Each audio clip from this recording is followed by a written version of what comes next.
giving my daughter exactly what she wanted. Little disclaimer, my daughter is a wonderful kid. She's smart, she's also a smartass. A couple of years ago, the Rona just started and daughter was roughly 8 second or third grade elementary school. She was really into salami pizza. I wouldn't allow more than one a week, obviously. So she got the idea of, in France, children get to eat everything. They want 7 times a week. That is why they like it. Now, she got it all wrong. The saying goes they have to try a certain food 7 times before they decide whether they like it. But I understood her wish, salami pizza. Every day, she had this malicious little hit-eating grin of, gotcha. I answered with the same grin, okay. You'll get salami pizza the next week. Only salami pizza. Nothing else. She was hyped. Yay! All them pizza. Her favorite frozen types. All of them. Monday morning rolls around. She gets salami pizza for breakfast. Fantastic. Best parent. Monday noon. Leftover from the morning. Monday evening, time for the second pizza. I make some for the rest of the family, too. Everyone enjoys salami pizza. Fun. Tuesday morning. Guess what's for breakfast? Exactly. Daughter asks for something else. I remind her of my promise. Salami pizza all day, every day for a week. Reluctant yay. Tuesday noon she skips the pizza. Tuesday evening we're having something else, while she chews on her pizza. It isn't as cool anymore, I guess. I eat her leftover pizza. Wednesday morning she sneaks a slice of bread, booty stop her and heat her a salami pizza. She breaks down and asks me to stop. Lesson learned. Don't try to outsmart your parents. You might get exactly what you were asking for. Since then she still loves salami pizza. But once a month is fine, really. Closing parenthesis. I'm a woman and I will do your project? Okay. This happened nearly 20 years ago during my first year of college. I was assigned a group presentation and placed with 3 random people in my class. The first meeting went well. When we all got up to leave, one of my male group members, who we will call Tool, squeezed my arm, hard. I looked at him like he had crusty boogers all over his face, yanked my arm away, and asked, "Do you need something?" He scowled at me. "I am running for class president and won't have time to do the presentation." "You're going to do my part." I laughed. "I most certainly am not." Tool put his face close to mine and whispered somewhat menacingly, "You're a woman and will do as I say." I laughed again and said, "I don't even know you, dude. You don't get to tell me what to do." Tool whispered even more menacingly, "You are going to do my part of the presentation, and that's that." He then walked away quickly. I had no idea what to do. Do I tell the professor? Do I tell the campus police about him squeezing the head out of my arm? Do I tell the other group members? Obviously, I wasn't going to do this guy's presentation. I wanted to get back at him, however, because he put his hands on me and I was petty. Then, it came to me. Time for malicious compliance. The day of our presentation and just before it was our turn to present, I handed Tool his project. A single piece of paper with only the words, "Tool's presentation," typed on it. I grinned and asked, "Isn't it great?" Tool looked like he wanted to vomit.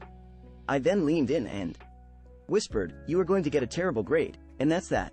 He stuttered some nonsense during his portion of the presentation, and while I do not know for certain what grade he received, it couldn't have been good. I got an A+. He never came to class again and I never saw him on campus again. I don't know if he dropped out or what happened, but I do know he wasn't elected president. Edit. My degree is in creative writing, so I doin'd write with gusto whether telling a true story or a fictional one.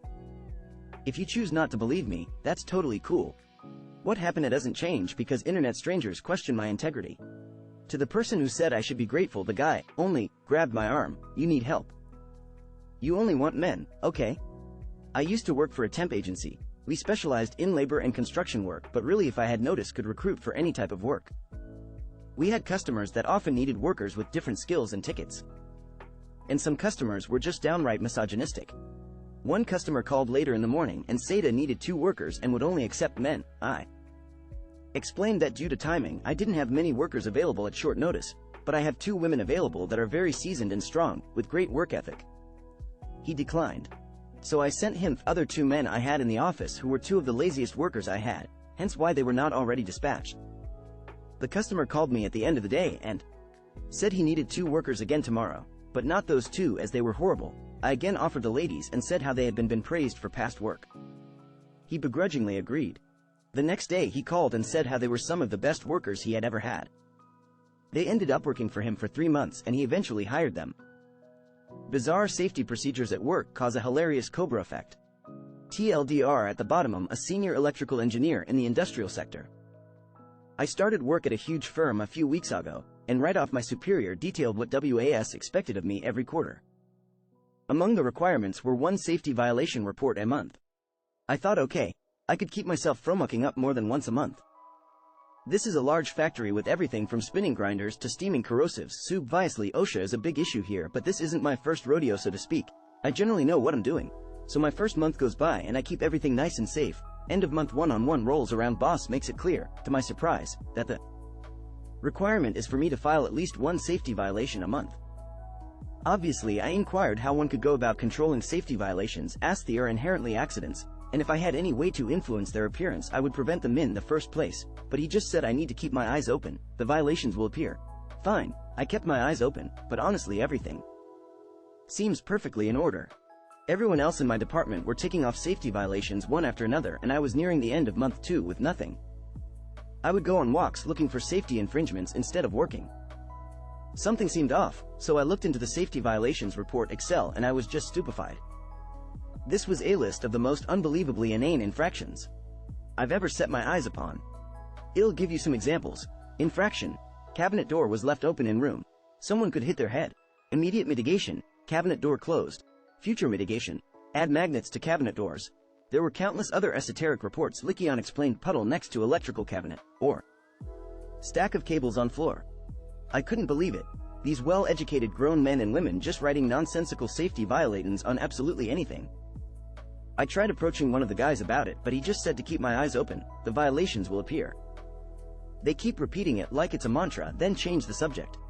I thought this was ridiculous enough, but then one day a report came in about a ladder missing one of the plastic caps on its legs. Immediate mitigation: plastic cap found elsewhere and secured in its place. Now I was the last one to use this ladder the day before and it was perfectly fine, which lead me to my conclusion that this man was purposely sabotaging company equipment just so heck can fix it and then write a safety violation report. I feel like I'm in an episode of The Office. Everyone I approach about this just brushes it off. Maybe it's because I'm the new guy.